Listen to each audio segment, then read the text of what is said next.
Bom dia, cá estamos no nosso quarto dia falando sobre o caráter cristão e hoje falando um pouco acerca dos dons que Deus te entrega a ti e a mim. Dons são capacidades sobrenaturais de Deus para que tu possas viver a vida que Deus quer que tu vivas.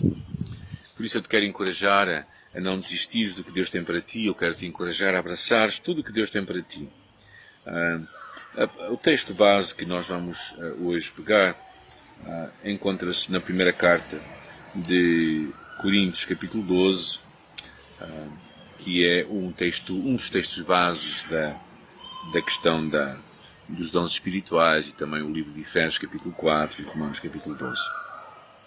Mas esta carta de 1 aos Coríntios, capítulo 12, é um encorajamento para nós exercermos os dons que Deus nos entregou. Ou seja, ele diz: ora, os dons são diversos, mas o Espírito é o mesmo. Mas um só e o mesmo Espírito realiza todas as coisas, distribuindo-as como lhe apraz a cada um individualmente. E assim como o corpo, o versículo 12, é um e tem muitos membros, e todos os membros, sendo muitos, constituem um só corpo, assim também com respeito a Cristo. Ou seja, o que entendemos aqui claramente é que Deus está a levantar pessoas que são filhos de Deus, que formam um só corpo. E a imagem que ele usa aqui é uma imagem de que cada um de nós tem uma função, tem uma utilidade. É-lhe dado como que se fosse um membro. Não é? E se tu pensares em ti como a boca, se tu pensares em ti como o pé, se tu pensares em ti como a mão, então tu percebes que tu não és tudo. Tu és uma parte do tudo que Deus está a fazer. Eu acho que esta é uma ideia-chave para nós percebermos. Não é? A ideia de que tu fazes parte de um todo e tu não és o todo. Ou seja, tu não deves viver a tua vida de uma forma orgulhosa e vaidosa, mas tu és parte de um todo que Deus está a realizar. E como parte de um todo, nenhum de nós é um mero espectador. Nenhum de nós fica a ver os outros trabalhar. Nenhum de nós fica a apreciar ou até mesmo a valorizar os outros e com essa desculpa se não avança para fazer o que Deus tem para ele. Na verdade, ele nos encoraja mais à frente, no versículo 20 e 21, o certo é que há muitos membros, mas um só corpo.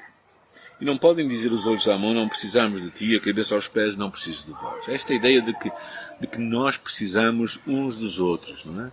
Como tantas vezes cantamos naquela música: somos corpo e assim bem ajustado, totalmente ligado, unido, vivendo em amor. Uma família sem qualquer falsidade. Uma família real, uma família com as suas lutas, dificuldades, problemas, mas uma família que quer viver Cristo, viver Jesus numa sociedade sem Jesus.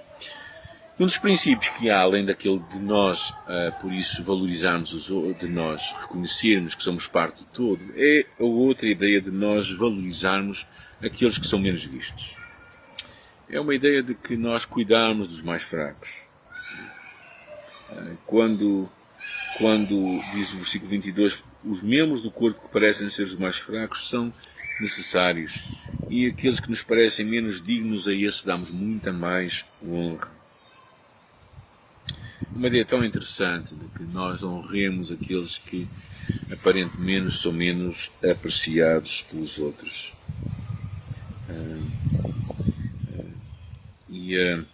Se calhar aqui seria importante tu te perguntares a ti mesmo qual é o teu papel no corpo de Cristo. Como é que tu estás a realizar a tua parte na tua igreja local? Qual é a tua função? Talvez diga, os outros não se importam. Bem, Deus importa-se. Tu és parte de um corpo.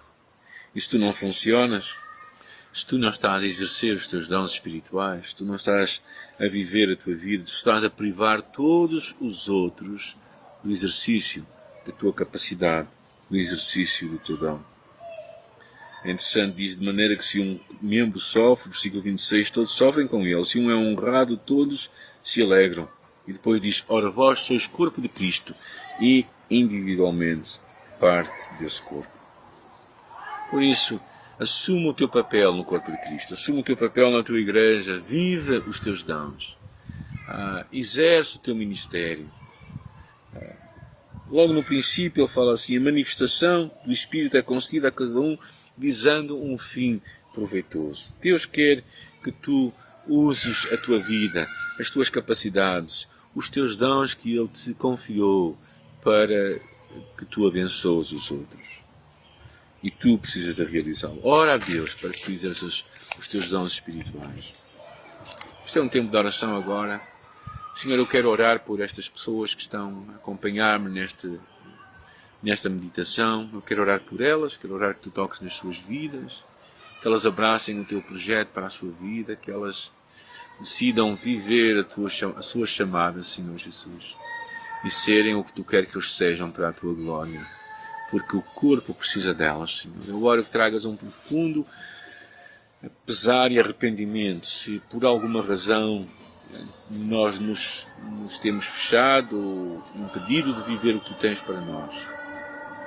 Trabalha em nós, Jesus, eu te peço. Trabalha em nosso coração, Senhor, e usa a nossa vida para a tua glória, Pai. Senhor, eu quero também, Senhor, verdadeiramente orar que nas nossas comunidades, na nossa comunidade local aqui em Hermesinde, nós possamos valorizar o trabalho de cada um e possamos honrá-los e também honrar aqueles particularmente que não são notados.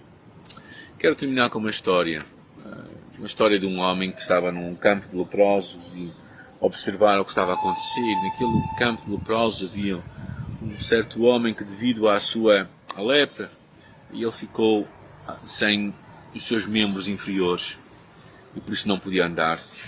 Naquele mesmo lugar havia um cego e de repente reparou que havia uma série de gente numa roda e à volta aqueles dois homens, o cego com aquele paralítico nas suas costas, a correr de um lado para o outro. O paralítico dizia para onde é que ele devia andar e o cego andava para onde devia ir. É uma bela imagem do que Deus quer fazer através de ti e de mim. Por isso dispõe-te a ser usado por Ele para a sua glória.